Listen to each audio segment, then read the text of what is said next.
Dengan kesadaran qanaah tadi, dengan kesadaran bahwa kita menyadari apapun yang telah kita miliki, yang ada dalam kehidupan kita merupakan karunia besar, merupakan suatu pemberian yang luar biasa dari Tuhan yang Maha Kuasa. Dan dengan kesadaran itu kita akan selalu merasa cukup, walaupun bagi orang lain atau bagi orang yang lebih tinggi perekonomian dari kita dianggap lebih rendah dari mereka.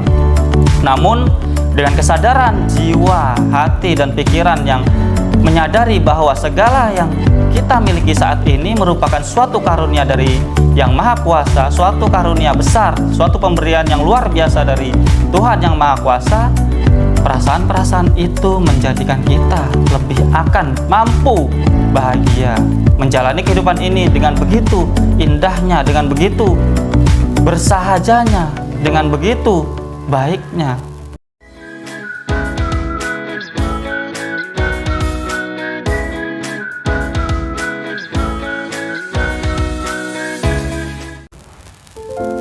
Assalamualaikum warahmatullahi wabarakatuh. Salam sejahtera bagi kita semua.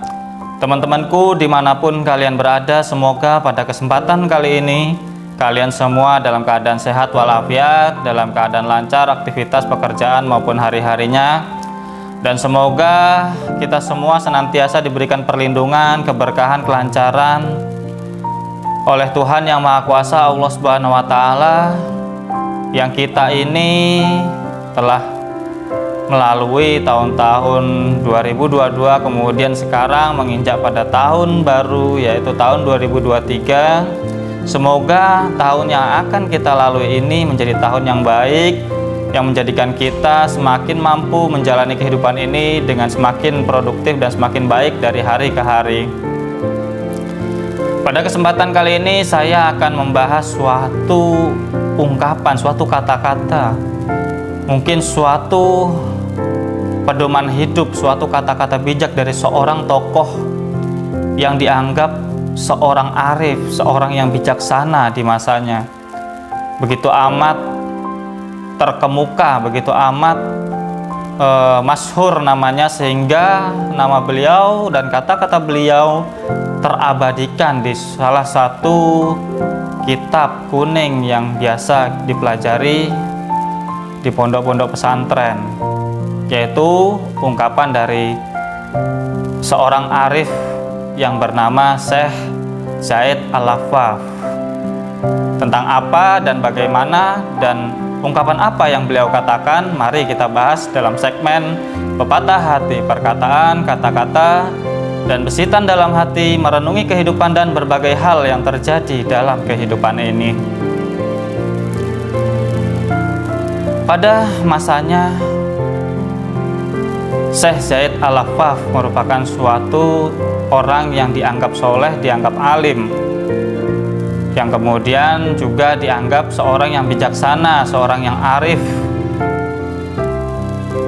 Dengan itu banyak, atau mungkin orang banyak, atau mungkin murid-muridnya menjadikan Syekh Zaid Al-Affaf sebagai rujukan, sebagai suatu muara yang orang-orang pada zamannya meminta suatu pedoman, pandangan, dan mungkin arahan untuk kehidupan mereka di masa-masa zaman itu.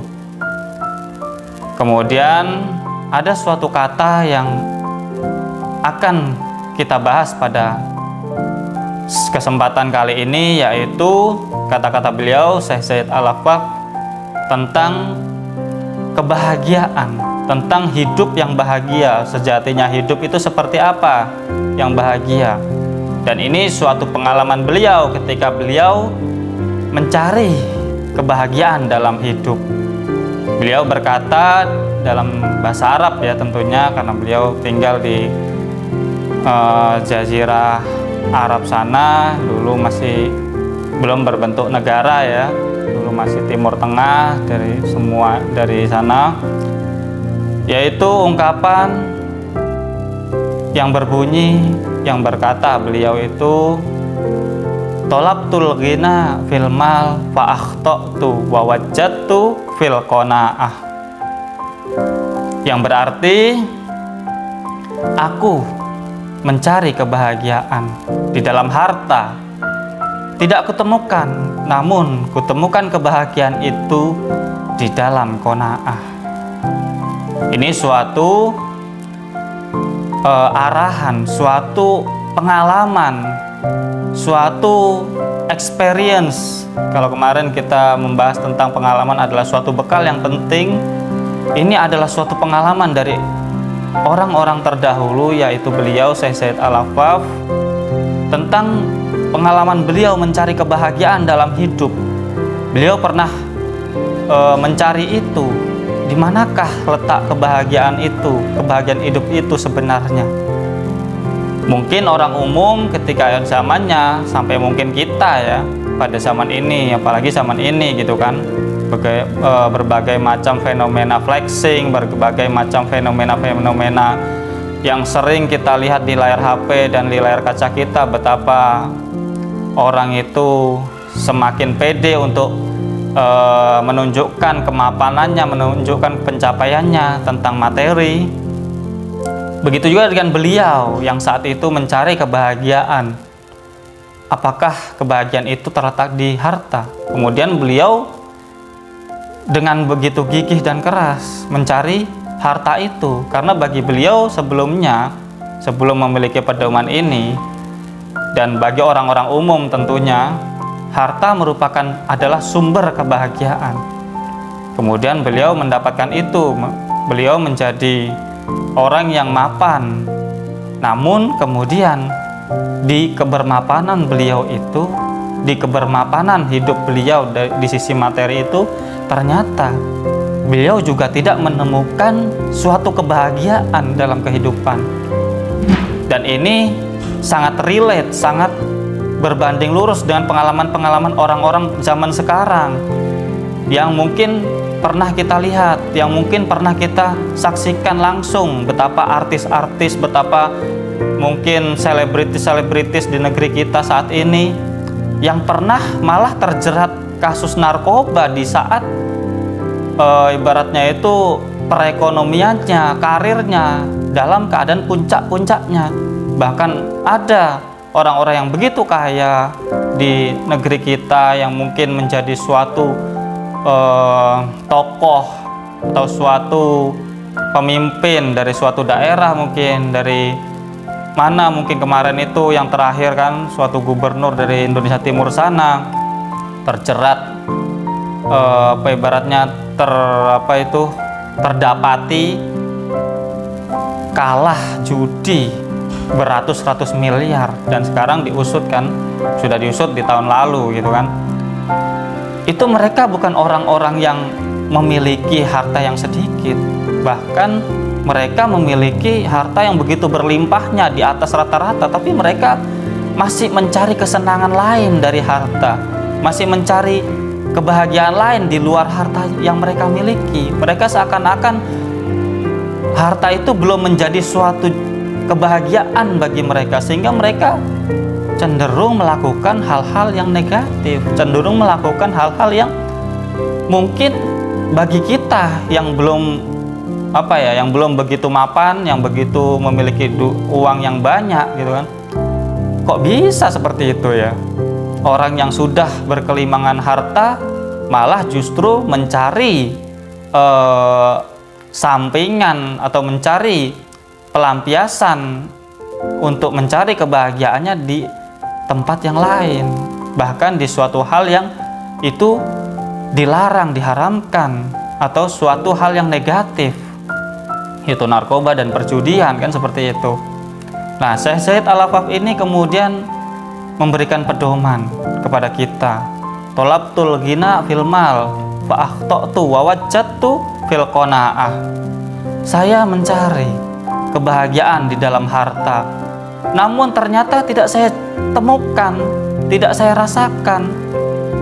Dan saya temukan kebahagiaan dalam kehidupan ini yang kita jalani ini di dalam qanaah. Apa itu qanaah? Qanaah adalah suatu perasaan jiwa, hati, dan pikiran yang merasa bahwa apa yang telah kita miliki adalah suatu bentuk karunia yang besar dari Yang Maha Kuasa. Dengan itu, dengan kesadaran qanaah tadi, dengan kesadaran bahwa kita menyadari apapun yang telah kita miliki, yang ada dalam kehidupan kita merupakan karunia besar, merupakan suatu pemberian yang luar biasa dari Tuhan Yang Maha Kuasa. Dan dengan kesadaran itu kita akan selalu merasa cukup. Walaupun bagi orang lain atau bagi orang yang lebih tinggi perekonomian dari kita dianggap lebih rendah dari mereka. Namun dengan kesadaran jiwa, hati, dan pikiran yang menyadari bahwa segala yang kita miliki saat ini merupakan suatu karunia dari Yang Maha Kuasa, suatu karunia besar, suatu pemberian yang luar biasa dari Tuhan Yang Maha Kuasa, perasaan-perasaan itu menjadikan kita lebih akan mampu bahagia menjalani kehidupan ini dengan begitu indahnya, dengan begitu bersahajanya, dengan begitu baiknya. Karena ternyata bagi Syekh Zaid Al-Affaf, kebahagiaan itu bukan berada di luar dari diri kita, yaitu materi, yaitu hal-hal mungkin benda-benda, tapi suatu kebahagiaan itu adalah yang berada di jiwa kita, hati kita, pikiran kita, yaitu kebersyukuran kita. Dari awal qanaah itu adalah suatu awal dari syukur, yaitu menyadari bahwa segala karunia, segala yang kita miliki adalah bentuk karunia dari Yang Maha Kuasa, sehingga kita cenderung akan lebih gampang untuk bersyukur, akan lebih gampang untuk menyadari bahwa banyak nikmat yang telah kita miliki, yang mungkin kita lupakan karena kita menuju suatu hal yang belum kita miliki, menuju atau berambisi untuk menggapai suatu hal yang belum kita miliki, sehingga kita lupa bahwa hal-hal yang telah kita miliki, hal-hal yang telah kita punya, yang itu semua karunia dari Yang Maha Kuasa, karunia besar, pemberian yang luar biasa dari Yang Maha Kuasa, itu kita lupakan karena kita terlalu sibuk untuk mencari apa yang belum kita miliki dan lupa untuk mensyukuri atau menerima pemberian Yang Maha Kuasa yang telah kita miliki. Jadi itu teman-teman, hati-hati dalam menjalani kehidupan. Jangan sampai segala sesuatu yang mungkin bagi kita itu indah, bagi kita itu suatu hal yang menggairahkan, yang begitu amat ingin kita capai, kita raih, menjadikan kita lupa atas apa yang telah kita miliki, atas apa yang telah kita punya, atas apa yang mungkin kita lupa untuk mensyukurinya. Jadi pedoman yang penting dari Syekh Zaid Al-Affaf ini semoga menjadi suatu pedoman yang sangat penting, bahwa kebahagiaan itu bukan di luar dari diri kita, kebahagiaan itu adalah berasal dari dalam diri kita. Hal-hal yang telah kita miliki, hal-hal yang mungkin patut untuk kita syukuri, karena itu semua adalah suatu karunia yang besar dari Yang Maha Kuasa, dari Tuhan yang menciptakan kita. Dan Tuhan yang menciptakan kita tentu tidak akan begitu saja menelantarkan kita, begitu saja akan menyia-nyiakan kita, karena kita adalah suatu ciptaan yang luar biasa dari Dia, dari beliau, dari Tuhan Yang Maha Kuasa. Mungkin itu teman-teman, semoga ini menjadi suatu renungan yang penting, bahwa kita harus mengetahui hal-hal yang substantif, bukan hal-hal yang itu semua tidak menjadi suatu inti dari keberhidupan kita. Itu semua bukan menjadi suatu pokok yang kita butuhkan dalam kehidupan kita. Mungkin itu teman-teman, kurang lebihnya mohon maaf. Terima kasih atas segala perhatian. Jangan lupa untuk subscribe, like, share, dan komen, dan nyalakan notifikasi lonceng yang ada di situ apabila kalian merasa bahwa konten yang kami hadirkan merupakan konten yang mampu dapat bermanfaat dan menginspirasi banyak orang. Kurang lebihnya mohon maaf. See you next video. Bye bye. Wassalamualaikum warahmatullahi wabarakatuh.